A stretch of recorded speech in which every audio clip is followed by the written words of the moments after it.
Hey, Christy here from loomingcraftyfiberarts. I hope everyone had a great holiday season, Christmas, New Year's, and everyone is well, and that you are ready for a new stitch of the season from loomingcraftyfiberarts. To start out 2022, we are going to learn to make the Morgana Stitch. This Morgana Stitch is a 4-row repeat. Needs to be made on a even pegged loom. It could be any gauge, any size you want to do. That's up to you. And here, just for example, I used a Cindy Wood 3/8 gauge 80 peg round loom, their orange one. And I made about an inch, maybe a little over an inch brim here. And then the rest of it is the Morgana Stitch. And then I finished it off with a little bit of knit one, purl one. And that's the way I finished my hat, so I wouldn't have all that bulky at the top. But this is just a stitch video, not a project video. I, however, do have another hat that I am going to be doing a project video on very, very soon. And I'm hoping to get that out by this weekend. Today's Wednesday. I hope to get it out by this weekend. If you follow me in the LC Fiber Arts Facebook group, that's where you'll see the information first of when I put out my new patterns and stitches. So, today, and I think I mentioned this does need to be done on an even peg loom. I'm pretty sure I mentioned that. Today, we're going to work on this little Alamelt half gauge loom just to show you how to get started. Now you can use any cast on you want. Real quick, I'm going to do a garter, and I'm just going to do about 6 pegs because if you follow me much lately, you know that I do this to save time. So we're just going to do 1, 2, 3, 4, 5, 6, and I'm just doing my garter cast on. Like I said, cast on of your choice to do this stitch is up to you. If you do a hat or a cowl, you can always, and it is non-curling. You can do your brim however you want to, or you could do it without a brim. Just cast on, start going straight into the stitch. You can make it brimless.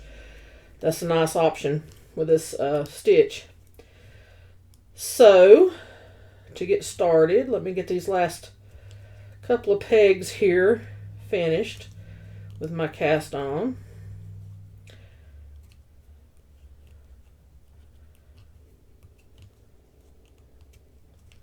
Okay, to start row 1. Sorry, that was my stomach growling.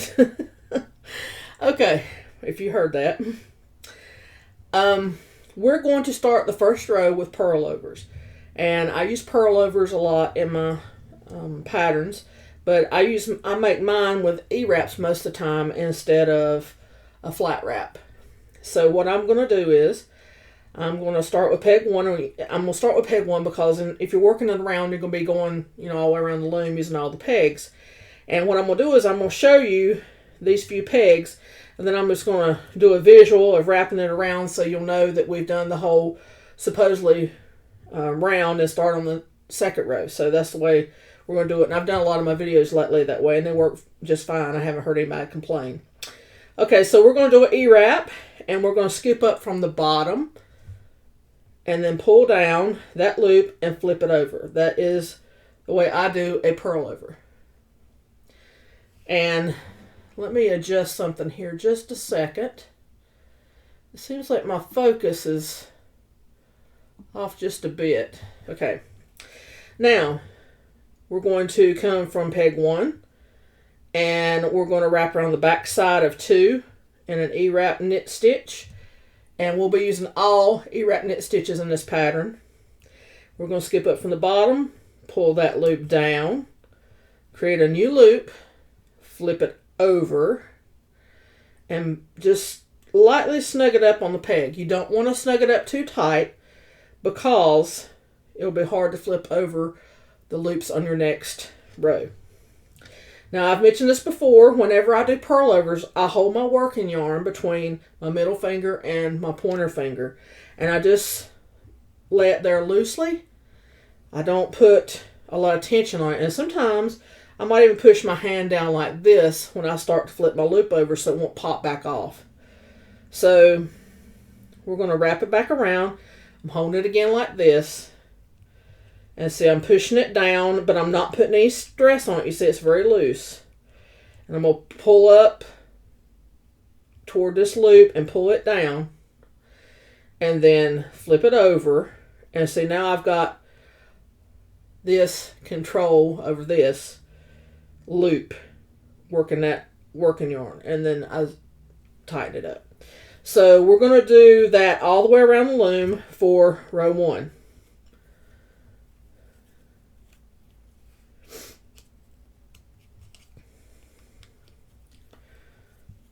And we're going to pretend that we have finished this row all the way around. So we're just going to do a visual of all the way around like this. And we will be coming back to peg 1 for row 2. Now peg 1, we are going to wrap 2 as 1, just like that, like a big E-wrap. And we're going to knit them off.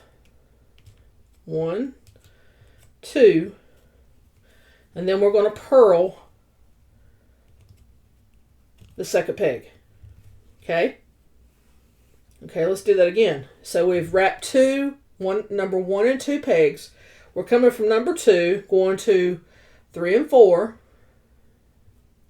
and we're going to come from behind and wrap around the back side, back around the front like a big E-wrap. And you see, if I stick my hook through there, you can see that big E-wrap around the loom, those pegs.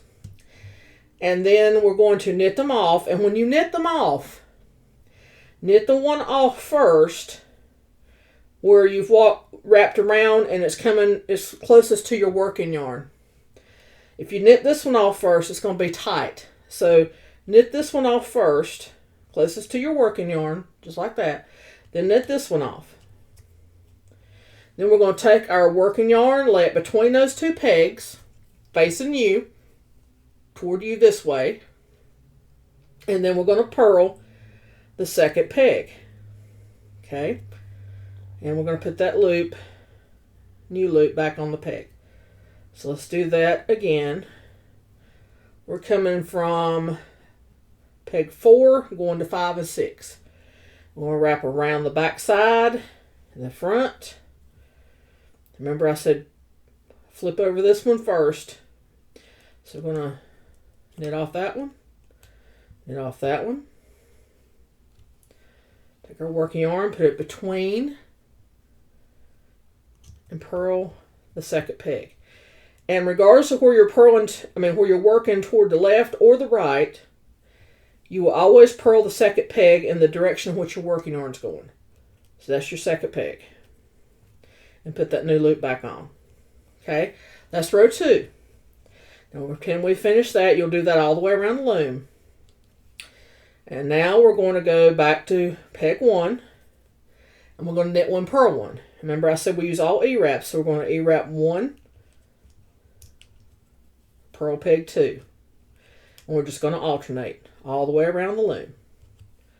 E-wrap, knit off, purl.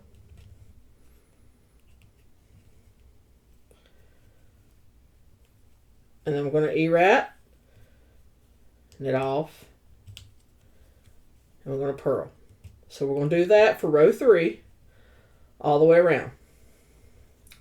So we're going to pretend we have finished row 3. Remember, it's a 4-row repeat, so we're almost done. Now, we knit 1, purl 1, knit 1, purl 1, all the way around. So now we're going to purl 1, knit 1. So peg 1, we're going to purl where the last row we E-wrap. Peg 2, we're going to E-wrap where the last row we purled. So you're just doing the opposite. Row 4 is the opposite of what you did on number 3. And this is known as a seed stitch. So purl, knit, purl, knit,